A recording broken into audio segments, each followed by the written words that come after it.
Hello दोस्तों, स्वागत हमारी नई वीडियो में। आज की ये वीडियो बहुत ही इम्पोर्टेंट होने वाली है क्लास 12th के बच्चों के लिए। तो जितने भी क्लास 12th के बच्चे 12 मार्च को इंग्लिश का पेपर देने जा रहे हैं, तो जल्दी से ये वायरल पेपर आप ज़रूर से ज़रूर सॉल्व कर लीजिए। बहुत ही इम्पोर्टेंट होने वाला है ये वाला आपका मॉडल पेपर, ठीक है। इससे आपके कल के पेपर के लिए बहुत ही हेल्प होगी। आपको पैटर्न पता चल जाए कि किस टाइप से पेपर आता है, इसी टाइप से आपका पेपर कल यूपी बोर्ड एग्जाम में आएगा। कल आपका लास्ट पेपर है, तो लास्ट पेपर को खूब अच्छे से करके आना, ठीक है। तो सबसे पहले आपको क्या करना है, सबसे पहले आपका जो 3 घंटे 15 मिनट मिलते हैं, 15 मिनट आपको जनरल इंस्ट्रक्शंस को फॉलो करना पड़ता है। मतलब 15 मिनट आपको अलाउड होते हैं पेपर पढ़ने के लिए, ठीक है। उसके बाद आपके जो मार्क्स होते हैं वो 100 मार्क्स का ये पेपर होता है, जो कि आप इसमें खूब अच्छे से नंबर स्कोर कर पाएंगे, क्योंकि सबसे अच्छा जो पेपर होता है इंग्लिश का, और ज़्यादा इसमें लिखना भी नहीं पड़ता है, ठीक है। तो इसमें 15 मिनट आपको पेपर रीडिंग के, और लिखा है कि ऑल क्वेश्चंस आर कंपलसरी, सारे प्रश्न करना अनिवार्य है। Mark are indicated against questions, ठीक है। तो सबसे पहले इसमें आपका जो सेक्शन होता है, सेक्शन ए आपका क्या होता है, रीडिंग, जिसमें रीडिंग वाला जिसमें आपको एक पैसेज दे रखा होता है जिसको आपको करना होता है, और ये होता है 15 मार्क्स का, ठीक है। तो कौन सा है, चलिए पढ़ते हैं। पहला लिखा है, read the following passage carefully and answer the questions following. अब आपको इसको लिखना क्या होगा, आपको कॉपी पे सबसे पहले डालना है सेक्शन ए रीडिंग, फिर उसके बाद आंसर करके इसी के नीचे आपको लिखना है आंसर नंबर 1, ठीक है। आंसर नंबर 1 लिखने के बाद आपको इसमें जो पैसेज है पूरा नोट नहीं करना है, इसमें लिखना बस आपको वी बिकम कॉन्शियस, ठीक है। उसके बाद लास्ट में लिख देना हाउस होल्डर डैश डैश करके। पहले आपको क्या लिखना है, we become conscious dash dash dash करके आपको हाउस होल्डर लास्ट में लिख देना है, ठीक है। इस टाइप से क्वेश्चन लिखना, और इससे टाइम भी बचता है और आपकी कॉपी भी अच्छा लगेगा, क्योंकि आप अगर ये पूरे क्वेश्चन नोट करोगे तो टाइम बहुत ही वेस्ट होगा। फिर इसके बाद आपको क्वेश्चन डाल के आंसर डाल देना है ए, आंसर ए का। अब फिर उसके बाद इसका आंसर आपको कॉपी पे नोट कर देना, क्वेश्चन भी नोट आपको कॉपी पे नहीं करना होगा, ठीक है। तो 3 क्वेश्चन दे रखे हैं आपको पैसेज में, पहले आपको पैसेज पढ़ना होगा, उसमें से आपको ये आंसर्स देने होंगे, ठीक है। तो लिखा, what does the write want to convey through the passage. तो आपको इसमें से जो भी क्वेश्चन दिया उसके बारे में आपको बताएं, ठीक है। तो ये 4 क्वेश्चन दे रखे होते हैं 3-3 मार्क्स के, और बाकी आपके 3 आपके को एक 5 नंबर में ई क्वेश्चन होता है, जिसमें आपको वोकैबुलरी सेक्शन दे रखा होता है। जैसे इसमें रिस्पॉन्सिबल का अपोजिट वर्ड आपको पैसेज में से ढूंढना है। उसके बाद टू गो एस्ट्री का मीन बताना है, पैसेज में से देख के एक एक नंबर के आपको दे रखे होंगे। उसके बाद अवेयर ऑफ का आपको मीन्स बताना है, ठीक है। तो ये एक एक नंबर के 3 क्वेश्चन होगा। इसी टाइप से आपके कितने 15 मार्क्स कंप्लीट हो जाते हैं। तो आई होप आपको पैसेज आता होगा और आपने काफ़ी पैसेज की प्रैक्टिस कर ली होगी। तो ये पैसेज भी आप आराम से प्रैक्टिस कर लेंगे, ठीक है, क्योंकि अब लास्ट एग्ज़ाम है। तो आपने प्रैक्टिस तो कर ही ली होगी। जितने बच्चे हैं उन्होंने अभी अभी तक अगर इंग्लिश में कुछ भी नहीं करा, तो आप पेपर को सीरियस नहीं ले रहे। लास्ट पेपर है, इसका मतलब ये नहीं है आपको पेपर को सीरियस लेना होगा, क्योंकि अगर आपको सब में अच्छे मार्क्स स्कोर करने हैं तो आपको सब सब्जेक्ट सीरियसली पढ़ना होगा, ठीक है। उसके बाद है सेक्शन वी, राइटिंग सेक्शन, ठीक है। इसमें राइटिंग सेक्शन में आपको एक ऐसे दे रखा होता है जिसे आर्टिकल बोलते हैं, और दूसरा आपको एक लेटर दे रखा होता है, ठीक है। तो सबसे पहले आपको आर्टिकल में कौन कौन से दे रखे हैं, तो 3 आपको टॉपिक दे रखे हैं। उसमें से आपको एनी वन एक कोई करना होता है। ये कितने मार्क्स का होता है, ये होता है आपके 10 मार्क्स का, ठीक है। 10 मार्क्स का होता है। पहला है आपका अर्ली राइजिंग, बहुत ही इंपॉर्टेंट है। उसके बाद हेल्थ इज वेल्थ, 100% गारंटीड है ये वाला, हेल्थ इज वेल्थ। दूसरा आपका सी है योर प्लान फॉर फ्यूचर, ये दो ज़्यादा इंपॉर्टेंट है, मोस्ट इंपॉर्टेंट। अगर आपने ये दोनों नहीं पढ़े तो एक बार आपको इसको देख लेना है, ठीक है।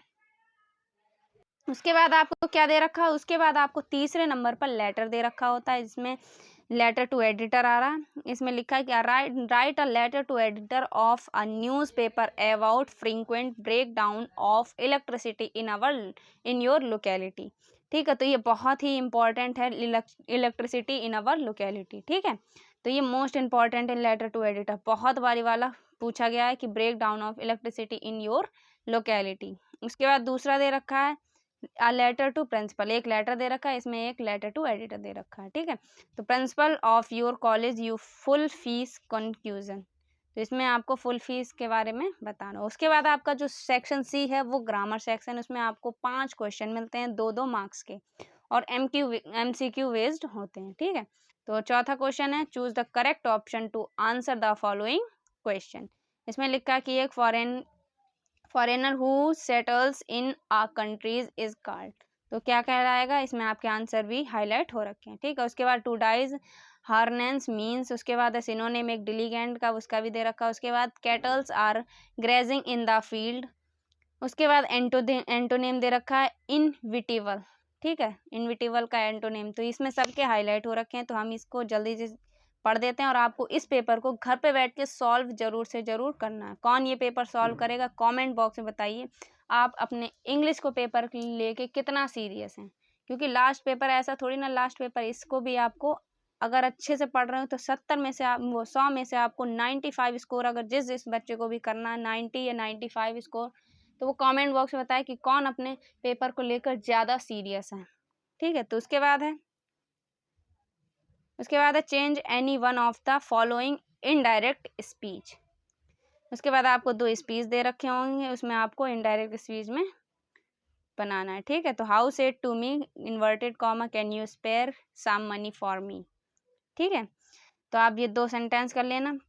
उसके बाद बी सेक्शन में दे रखा है आपको एक डायरेक्टेड। तो इसमें her husband died she heard the news she fainted. इसमें आपको सिंपल सेंटेंस बनाना और एक आपको कॉम्प्लेक्स सेंटेंस बनाना होगा। उसके बाद दूसरे नंबर पे आपको दे रखा है डायरेक्टेड स्पीच। इसमें आपको पैसिव वॉइस में बनाना है, एक पैसिव डिग्री में बनाना है। दूसरा आपको करेक्ट एंड इसमें एरर बताना आपको कि milk is a preferable then T.